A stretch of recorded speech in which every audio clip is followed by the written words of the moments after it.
Assalamualaikum warahmatullahi wabarakatuh. Eh, kita berjumpa kembali di pertemuan filsafat ekonomi ya, mata kuliah filsafat ekonomi yang dimana sekarang kita membahas materi tentang kapitalisme dan kritiknya. Jadi di sini kapitalisme merupakan sistem ekonomi yang mendominasi dunia modern, terutama sejak revolusi industri. Sistem ini dianggap mampu mendorong pertumbuhan ekonomi, inovasi, dan efisiensi pasar. Namun, kapitalisme juga menghadapi kritik dan berbagai perspektif yang menyoroti dampaknya terhadap ketimpangan sosial, lingkungan, serta etika dalam berbisnis. Dalam pembahasan ini, kita akan membahas asal-usul kapitalisme, prinsip-prinsip dasarnya, serta kritik yang muncul dari perspektif sosial, politik, dan lingkungan. Jadi, secara filsafat ekonomi, pandangan terhadap ekonomi dipandang sesuai dengan era zaman, sesuai dengan sebuah komentar atau kritik yang muncul di kalangan sosial, masyarakat, kalangan politik terkait di negara dan lingkungan. Itu kita cocokkan dan sesuaikan secara ilmu filsafat ekonomi. Nah, asal-usul kapitalisme abad pertengahannya yaitu cikal bakal kapitalisme muncul melalui perkembangan perdagangan dan bankir di Eropa. Nah, jadi asal-usulnya di Eropa ya. Kemudian ada revolusinya, yaitu disebutnya revolusi industri abad ke-18. Percepatan pertumbuhan kapitalisme ditandai dengan inovasi teknologi, urbanisasi, dan munculnya pabrik-pabrik besar. Nah, salah satu perkembangan-perkembangan sebuah pabrik teknologi itu adalah revolusi industri, yang dimana revolusi industri itu secara pandang dalam ilmu filsafat ekonomi itu adalah sebuah perkembangan dari kapitalisme. Ya. Kemudian masa modern, kapitalisme berkembang menjadi sistem ekonomi global yang mencakup semua aspek kehidupan termasuk politik dan budaya. Nah, sekarang kita sudah merasakan ya bagaimana sebuah ekonomi itu sangat muncul di situasi politik ya, kemudian budayanya juga. Seperti di mana ketika kita ada pemilihan daerah, pemilihan gubernur gitu ya, seperti sudah dibudayakan ketika pemilihan tersebut ada yang disebutnya apa namanya itu, suap menyuap atau memberikan sebuah eh, uang kepada masyarakatnya untuk mendorong dan mendukung salah satu calonnya gitu ya. Hal tersebut itu adalah sebuah termasuk politik ya, politik politik yang sudah dibiasakan di lingkungan masyarakat kita gitu. Kemudian prinsip-prinsip kapitalisme ada 4 ya, kepemilikan pribadi, pasar bebas, motivasi keuntungan, dan akumulasi modal. Nah, kepemilikan pribadi ini yaitu yang dimana perkembangan ekonominya itu secara wirausaha ya. Kemudian pasar bebas yaitu yang tidak ada kaitannya dengan kepemerintahan. Kepengurusan dari pasar tersebut yaitu berdirinya sesuai dengan berdiri kerjasama dan gotong royong masyarakat ya. Kemudian motivasi keuntungan yang dimana keuntungan yang semakin berkembang dan diberikan sebuah promosi atau seperti seminar gitu ya, dan diungkapkan bagaimana penghasilannya dan modalnya, bagaimana pengelolaannya itu dalam bentuk seminar misalkan gitu. Kemudian akumulasi modal yaitu mengelola sebuah modal yang seperti modal kita disimpan di salah satu bank, yaitu berbentuk saham seperti itu, agar modal kita itu dapat berputar. Nah, kemudian di sini ada kritik terhadap kapitalisme. Kritik dari perspektif sosial. Dipandang dari perspektif sosial, ketimpangan sosial kapitalisme sering dikritik karena menciptakan kesenjangan antara yang kaya dan yang miskin. Distribusi kekayaan yang tidak merata menyebabkan ketimpangan yang semakin mendalam. Kita sudah sadar ya bagaimana di lingkungan kita itu seringkali perbedaan ini, status sosial ini yang memberikan sebuah dampak dalam pelayanan-pelayanan hal jenis apapun ya. Kemudian eksploitasi tenaga kerja. Menurut Karl Marx, kapitalisme mengeksploitasi pekerja dengan membayar upah yang lebih rendah dari nilai produk yang mereka hasilkan, sehingga menghasilkan surplus Paul bagi kapitalis.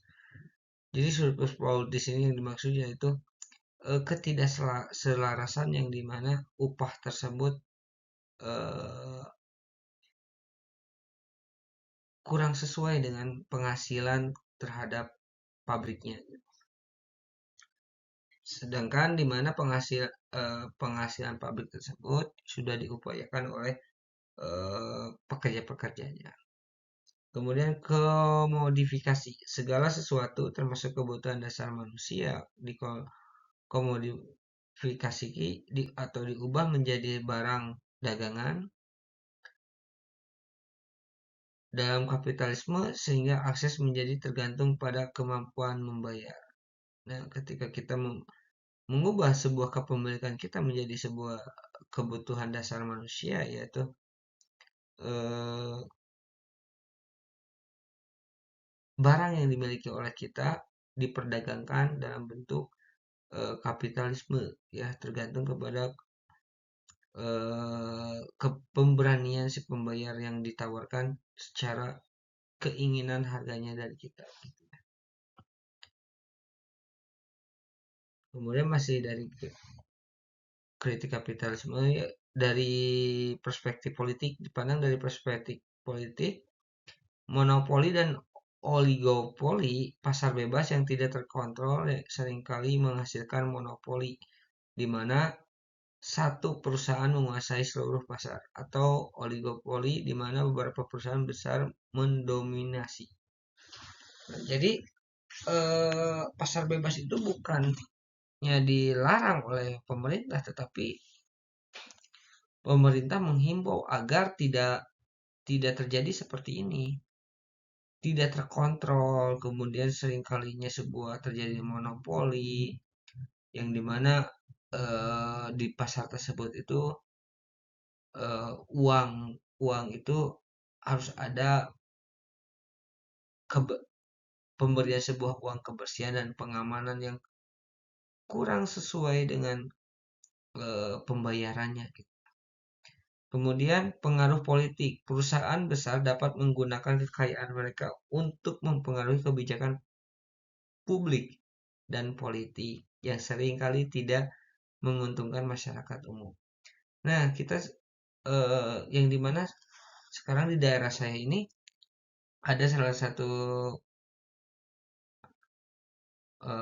proyek yang dimana proyek tersebut membuat sebuah jalan tol.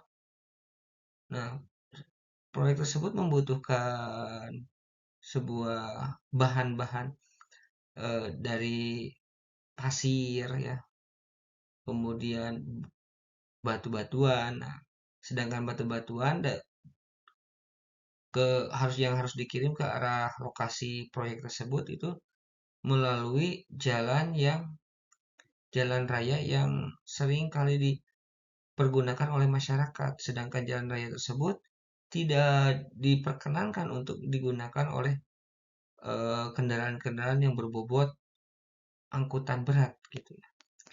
Nah, berhubung itu masyarakat di sini sudah mengetahui jalan tersebut tidak diperbolehkan untuk mobil bobot berat. Tetapi tetap masih banyak mobil bobot berat itu melalui jalan yang tidak diperbolehkan oleh mobil tersebut. Itu karena apa? Karena ada ini pengaruh sebuah politik itu dari perusahaan besar yang merasakan kaya gitu ya, mereka untuk mempengaruhi kebijakan publik agar kebijakan tersebut bisa dihapuskan gitu untuk selama perjalanan proyek tersebut gitu ya. Jadi monopoli politik itu hal-hal yang harus kita sikapi secara bijak, yang harus bisa sesuai dengan keterimaan masyarakat ya, tidak di tidak merugikan sebuah masyarakat gitu ya. Kemudian kritik dari perspektif lingkungan, degradasi lingkungan, kapitalisme mendorong pertumbuhan ekonomi tanpa batas yang sering kali mengorbankan kelestarian lingkungan. Eksploitasi sumber daya alam yang berlebihan menyebabkan krisis ekologis. Nah, tadi nyambung dari tadi itu di bagaimana eh, menjaga kelestarian lingkungan hidup, yaitu kan pasir sering kalinya digali akan mengakibatkan longsor gitu ya. Kemudian batu-batuan dan semacamnya itu adalah sebuah degradasi lingkungan gitu ya. Kemudian krisis iklim, fokus pada profitabilitas jangka pendek menyebabkan perusahaan mengakibatkan dampak jangka panjang terhadap perubahan iklim dan keberlanjutan planet. Nah, maksud dari profitabilitas ini yang dimana perusahaan itu terlalu fokus terhadap penghasilannya terus gitu. Sedangkan penghasilannya tersebut tidak dipandang dengan efeknya. Jadi kalau kalian sudah menjadi salah satu pengusaha, itu harus dapat mengontrol diri untuk kepada efek sampingnya ya. Kemudian kritik dan dari perspektif etika, yang pertama ada konsumerisme berlebihan. Kapitalisme mempromosikan budaya konsumsi yang tidak berkelanjutan, di mana kepuasan manusia diukur seberapa banyak barang yang dapat mereka beli. Nah, kapitalisme mempromosikan budaya konsumsi yang tidak berkelanjutan. Jadi tidak semua harus dikonsumsi, semua kebutuhan kita harus terpenuhi, tidak. Itu harus ada sebuah kepuasan manusia, harus dapat diukur sesuai dengan eh, lingkungan hidupnya, terus disesuaikan dengan kapasitasnya ya. Yang dimana kita sekarang kan keinginan masyarakat kita itu memiliki sebuah kendaraan bermotor itu kan banyak ya, hampir rata-rata setiap rumah memiliki motor. Nah, itu mengakibatkan kepadatan di jalan raya ya, macet terus sering terjadi. Nah, itulah efeknya kalau kita tidak menggunakan sebuah etika ini gitu. Kemudian ketidakadilan global, negara-negara berkembang seringkali menjadi korban eksploitasi oleh perusahaan multinasional yang mencari tenaga kerja murah dan sumber daya alam. Kita salah satu negara yang pernah menjadikan korban dalam segi ketidakadilan global ini. Apa? Kita mengirimkan atau mengekspor suatu bahan kepada negara lain. Nah, negara lainnya memberikan sebuah bahan dari kita itu menjadi sebuah benda yang utuh terbuat dari bahan kita. Salah satunya yaitu kendaraan yang kita pergunakan sekarang, kendaraan mobil itu bahan-bahan baja, bahan besi itu dari mana? Dari kota Surabaya itu bahan-bahannya. Nah, kita salah satu korban dari ketidakadilan global ini. Kita menjual bahannya dengan harga murah, tetapi mereka menjualkan kepada kita dengan harga tertinggi karena mengikuti dolar kan. Seperti itu. Alternatif sistem ekonomi yaitu ekonomi sosialisme dan Marxisme. Sosialisme berfokus pada kepemilikan bersama atas alat-alat produksi untuk mengurangi ketimpangan seperti yang tadi ya. Marxisme menekankan penghapusan kelas sosial dan distribusi kekayaan yang adil. Jadi harus ditekankan yang memiliki kekayaan itu harus adil gitu terhadap kelas sosialnya. Kemudian ekonomi di sini ada dipandang dari ekonomi syariah berbasis pada prinsip keadilan, kerjasama, dan keseimbangan, tidak hanya berfokus pada keuntungan tetapi juga tanggung jawab sosial dan lingkungan. Kemudian melarang riba, spekulasi, dan ketidakpastian, serta menekankan etika dalam berbisnis. Jadi ketika berbisnis itu harus saling menguntungkan dan harus bertanggung jawab terhadap sebuah lingkungan sosialnya juga. Kemudian ekonomi berkelanjutan, sustainable economy, menekankan pada pertumbuhan yang berkelanjutan dengan memperhatikan aspek sosial dan lingkungan. Tetap harus melihat kepada sosial dan lingkungannya.